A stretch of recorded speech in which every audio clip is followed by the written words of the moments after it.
Hello dear viewers, and welcome back to A Walk to Work with Whittaker.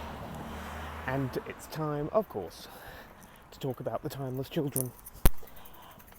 So yeah, just watched the finale and he did it. I think Chris Chibnall gave us a satisfying finale that delivered on the promise of its first part. I'd also like to say a congratulations to my viewer Alex, who I think out of the theories I presented in a video yesterday, his was the most accurate. There was also a comment, thank you, there was also a comment made on one of my videos last week, I think it was, and I'm sorry, I did look for it, but I couldn't see your name. One of you out there suggested that maybe the Cybermen were the Timeless Children because they never age, and I think that pays off a little in this script as well. And look, spoilers going straight in, of course.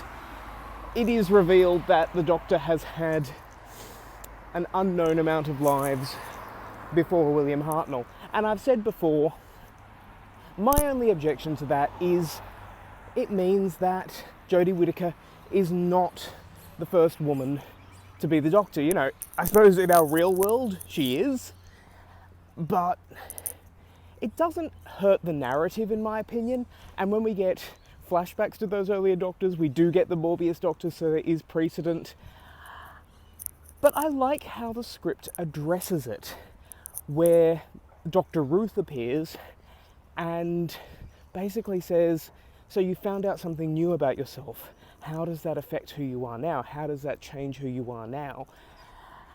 And I actually think it's a subtler piece of writing from Chris Chibnall, because the message of it is you are your actions, not your thoughts. And it prompts the Doctor into taking action without having to labour that point. So if this was going to be the plot development, I'm glad it has been done in the way it was. It was satisfying narratively.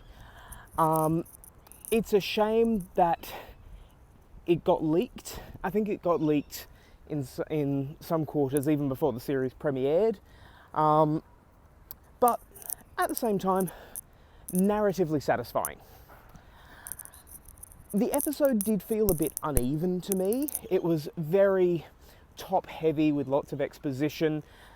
Brilliant performance by Sacha Dhawan, of course, delivering that exposition.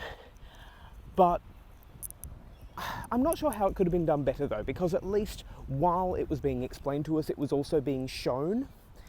You know, I know some fans out there will be saying things like, oh, but it contradicts Cat's Cradle times Crucible, or it contradicts Zagreus and Neverland. It's like, well, I think it's okay for the TV series to contradict the other media, because goodness knows the other media has contradicted the TV series before. Terrance Dicks himself, one of Doctor Who's most prolific writers, said, take what you want from canon and continuity, but then make your own, and leave it up to future continuity cops to adjust to your version of things. And that's what Chris Chibnall's done here. And he's done so confidently. When continuity around the Time Lords has changed before, say the second Doctor going on missions for the Time Lords, that happened because Robert Holmes couldn't remember which Doctor actually did that. Sorry, I think I've got the sun behind me again, I do apologise. Whereas here, there is a confidence behind this change. This is exactly what Chris Chibnall is intending to do, for better or for worse. And in a way, it adds to the mystique of the Doctor. Something that Sylvester McCoy always said when he took on the role was the production team felt that too much had been told about the Doctor. You know, we knew too much. We knew the Doctor was a Time Lord from the planet of Gallifrey in the constellation of Kasterborous with 2 hearts and a very low body temperature and a low rate of respiration and all this other stuff. This makes the Doctor special in a new way. And it's funny because the Doctor's first reaction to not being who she thought she was is despair. And it does begin to bring her down. But in fact, it makes her unique among a very special species. So it's shifting who the Doctor is, in a very similar way to how Russell T Davies did, and also Stephen Moffat. In terms of what this finale feels like, this feels very much like a Stephen Moffat finale to me. It plays fast and easy with the lore of the series. It's very intimate, you know, it's kind of a lot about the Doctor and the Master interacting. And it's also it's a large-scale story played with a very small-scale set of characters. And that's not a joke about the Master's tissue compression eliminator. As for the companions, they all get their little moments. You know, Graham gives that speech to Yaz, I should say, and we get a rather bizarre use of the word offended, but I suppose people online, especially someone great on Twitter I follow called Scribblescript, Kevin, has pointed out, you know, the use of the word offended previously in the series. Offended these days in online discourse is often used by people teasing other people for caring about something bigger than themselves. You know, oh, why are you so offended? Well, I'm not sure I'm exactly offended, but, you know, I don't like that we have a homelessness crisis, would be how that argument usually went. But I suppose if any character is going to use the word offended, it would be Graham, because, you know, he probably read in a paper that kids get offended about things these days. I kind of wish Yaz had said more to Graham, but at the same time, I think what Graham says to Yaz about how wonderful she is, that kind of rubs up against the dark place we saw Yaz in a few weeks ago. And I think she's just kind of dumbstruck in that moment and, you know, not quite sure of how to respond. So she responds kind of very blandly. But at the same time, last week, Yaz told Graham what she thought of him, you know, how far she thought he'd come.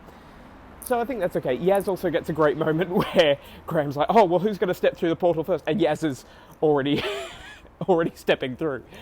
Ryan, of course, we get a callback not only to his dyspraxia, but specifically to a moment in Spyfall Part 1 where he misses a basketball shot. Whereas here, he gets this basketball-shaped grenade right on target. And again, Chris Chibnall resists the urge he might have had in the previous series of Ryan directly relating it to the game of basketball or having a flashback in there. You know, instead, it's subtly done. I feel like Chris Chibnall is improving as a writer. And, you know, you might say, well, he should be on the top of his game already. And it's like, well, maybe he should be, but that is not the reality we are living in. The reality we are living in is the series is continuing to improve. And look, I enjoyed last series. I'm on record as enjoying last series, but I'm not ignorant of its flaws. Now, the solution of the story. It's a retread a little bit of the Parting of the Ways, where, you know, the Doctor's got the Delta Wave, which can wipe out the Daleks and humanity, and refuses to use it. Ko-Sharmus then runs in and says he can do it instead. And I kind of thought, oh, you know, you give the Doctor a bomb. I'm not sure how I feel about that. But actually, that's, as Rose Tyler said once, that's his way of communicating, is blowing things up. To be honest, though, I thought the twist was gonna be, so when Ko-Sharmus runs into the TARDIS they're going to escape in, he immediately makes for the controls and the Doctor says, no, don't. I thought Ko-Sharmus was going to run in and reveal that he's yet another version of the Doctor. And, oh, big truck, of course, every time I come to this corner. Yeah, so he's another version of the Doctor, is where I thought we were going with that. But, you know, we didn't get that. Instead, it is a human sacrifice. And we've seen that in Doctor Who before. It really reminded me... It's the Lone Ranger again. To be honest, it really reminded me of the arc in space, where Rogan sacrifices himself for the Doctor. Now, something that I don't quite understand is... how exactly does a shard not know that Graham, Yaz, Ravio, and the grumpy guy. Poor Beanie Girl gets it right at the beginning. You know, she dies a hero, but oh, poor Beanie Girl. How does a shard not know that they're in the cyber suits? Honestly. It's an oversight I can forgive because it gives us the great image of Yaz removing the cyber helmet after she saved Ethan. And it means that all three of the companions get to be heroic and show how being with the Doctor has changed them and helped them improve their lives, and they then use that to help others. I like that. And it's a ridiculous image. And it's a wonderful image, but yeah, it requires a little bit of suspension of disbelief that basically a shard is not like running any sensor equipment or anything, you know, to sense human life signs, especially seeing as he says the cyber warriors have no organic components. And I love that the Master points out, well, that's a bit boring. You're just robots now, you know. And then we get the utterly ridiculous cyber time lords, cyber lords. Look, I love it. I think it's just the right element of ridiculousness. Beautifully designed by Ray Holman again. Go follow him on Twitter if you're not already following him, because he posts stuff about his costumes and his design process and gives little bits of insight where he can. And the final confrontation, I've already said, oh, giving the Doctor a bomb, not so interesting. But again, Jodie and Sacha Dhawan just bring out the best in each other. It's an excellent piece of casting when the Master and the Doctor actor bring out new facets of each other. It's something that wasn't always there in the 80s, mainly because I feel Anthony Ainley worked best with Peter Davison, and when they kept him on beyond that, it changed the dynamic. Colin Baker and Sylvester McCoy possibly should have had different masters to work with. But Sacha and Jodie are just so good together. And of course, with that ending, they would be foolish not to bring Sacha back in some way, shape, or form. And yeah, in typical villainy kind of tropishness, we don't actually see a body. We don't actually see the Master fall. So there is no reason that Sacha Dhawan's Master can't return. And he has said that he would love to do a story with another Doctor or with another Master, and I would just love to see that. I would love to see that. Look, all in all, I found this very satisfying. And also, I've kind of said before in these reviews, I was worried that a very Gallifrey-heavy finale would feel too insular and too fanish. But I would go as far as to say this is probably the best use of Gallifrey since The Deadly Assassin in the 70s. I think it's a far better use of Gallifrey than The End of Time or even Hellbent. And it doesn't even use the Time Lords really all that much in the narrative. It's all about the Doctor and the Master's reactions. This is another example where I don't think the set photographs did the cinematography justice, because the cinematography really brings out the grandeur of that Matrix chamber set, to my mind anyway. I was satisfied. It's a part 2 that was even better than part 1, which I think Spyfall also achieved. And yeah, I just think this has been an incredibly strong series of Doctor Who. And we have a cliffhanger into the Christmas or New Year's special. They didn't say when it was on. Spoiler alert, the title is Revolution of the Daleks. And yeah, I can't wait. And I wonder if this is Chris Chibnall very cheekily doing a Dalek Civil War, where Stephen Moffat kind of failed to do that on screen. Who can say? But yeah, now we have to wait till Christmas. Christmas, I say. But stick around. Make sure you like, share, and subscribe, because this March is the 15th anniversary of the return of Doctor Who. And I am going to be reviewing each episode of Christopher Eccleston Series 1 on the day 15 years later for the entire season. So do come back on the 26th of March for that, and there might be a little something special as well to commemorate 15 years of new Doctor Who.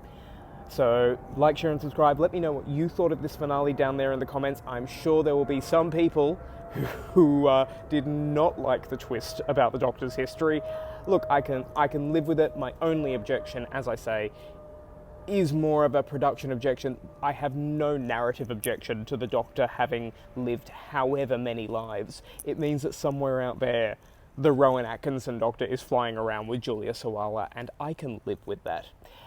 But until I see you in a new video, my renovations are nearly done, so I can finally start shooting in my flat again. Thank you very much for watching.